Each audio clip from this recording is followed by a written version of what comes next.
প্রিয় চাকরি প্রত্যাশী বন্ধুরা, আসসালামু আলাইকুম। আশা করি আল্লাহর রহমতে আপনারা সকলে ভালো আছেন। তো ইতিমধ্যে আপনারা দেখতে পারছেন প্রধান শিক্ষক নিয়োগ বিজ্ঞপ্তি প্রকাশ। তো এই নিয়োগ বিজ্ঞপ্তি নিয়ে আজকের এই ভিডিও। অবশ্যই আপনারা ভিডিওটি শেষ পর্যন্ত দেখবেন, অর্থাৎ প্রধান শিক্ষক পদে যারা আবেদন করতে যাচ্ছেন তো তাদের ক্ষেত্রে আজকের এই ভিডিওটি অত্যন্ত গুরুত্বপূর্ণ। তো ভিডিও শুরুর প্রথমেই আপনি যদি অল জব নিউজ বাংলাদেশ এই চ্যানেলে প্রথমবার এই ভিডিওটি দেখে থাকেন তাহলে আমাদের এই চ্যানেলটিকে সাবস্ক্রাইব করে রাখবেন, notification bell button all press করে রাখবেন, ভিডিওটিতে লাইক করে দেবেন। আর যারা ইতিমধ্যে আমাদের এই চ্যানেলটিকে সাবস্ক্রাইব করে পাশে রয়েছেন তাদেরকে অসংখ্য ধন্যবাদ আমাদের এই চ্যানেলটিকে সাবস্ক্রাইব করে পাশে থাকার জন্য। আর জরুরি প্রয়োজনে আপনারা আমাদের সাথে যোগাযোগ করতে পারেন, হোয়াটসঅ্যাপ নাম্বার দেওয়া রয়েছে, যোগাযোগ করতে পারেন। তাছাড়া আমাদের ফেসবুক পেজের লিঙ্ক দেওয়া রয়েছে, তো এখানে ক্লিক করে দেবেন, আমাদের ফেসবুক পেজে নিয়ে যাবে।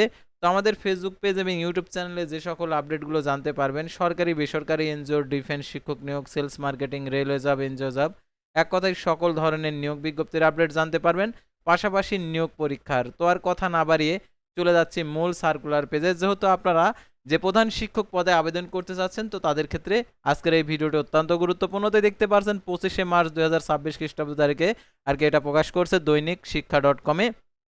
এনটিআরসির প্রতিষ্ঠান প্রধান নিয়োগের বিজ্ঞপ্তির অনুমোদন যে কোনো সময় প্রকাশ। তো দেখতে পাচ্ছেন এখানে যে কথা বলা রয়েছে, অর্থাৎ বেসরকারি শিক্ষক নিবন্ধন প্রত্যয়ন কর্তৃপক্ষ এনটিআরসির মাধ্যমে প্রতিষ্ঠান প্রধান ও সহ প্রধান নিয়োগের বিজ্ঞপ্তি প্রকাশের জন্য অনুমোদন পাওয়া গেছে। ফলে যে কোনো সময় বিজ্ঞপ্তি প্রকাশ করা হতে পারে। বুধবার শিক্ষা মন্ত্রণালয়ের একটি সূত্র শিক্ষা.com-কে জানিয়েছেন। এর আগে গত 12ই মার্চ পর্যন্ত প্রধান নিয়োগের নতুন করে বিজ্ঞপ্তি জারির জন্য শিক্ষা মন্ত্রণালয়ের কাছে অনুমতি চাওয়া হয়। আবেদন গ্রহণের তারিখ ও বিজ্ঞপ্তি জানানো হবে।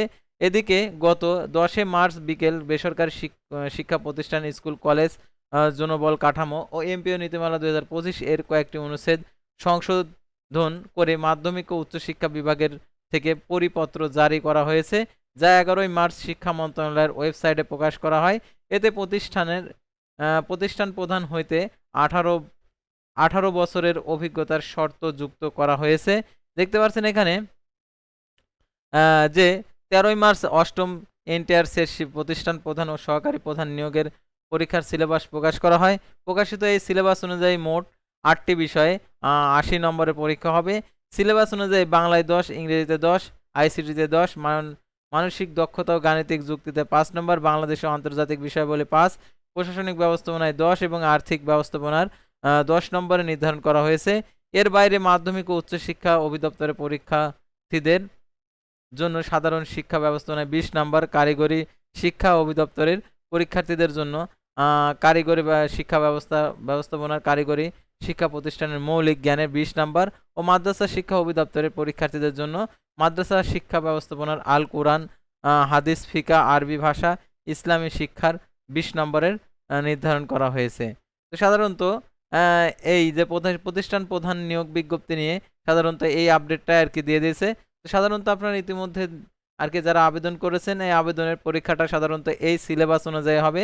তো এই সিলেবাস অনুযায়ী আপনারা অবশ্যই কমপ্লিট করবেন। তো আর এই নিয়োগ বিজ্ঞপ্তির পরীক্ষার সময়সূচি প্রকাশিত হলে অবশ্যই আপনাদেরকে জানিয়ে দেওয়া হবে আমাদের ইউটিউব চ্যানেলে এবং ফেসবুক পেজের মাধ্যমে। সেহেতু অবশ্যই আমাদের এই চ্যানেলটিকে সাবস্ক্রাইব করে রাখবেন এবং ফেসবুক পেজটি ফলো দিয়ে রাখবেন। তো আজকের ভিডিওটি এ পর্যন্তই। আল্লাহ হাফেজ।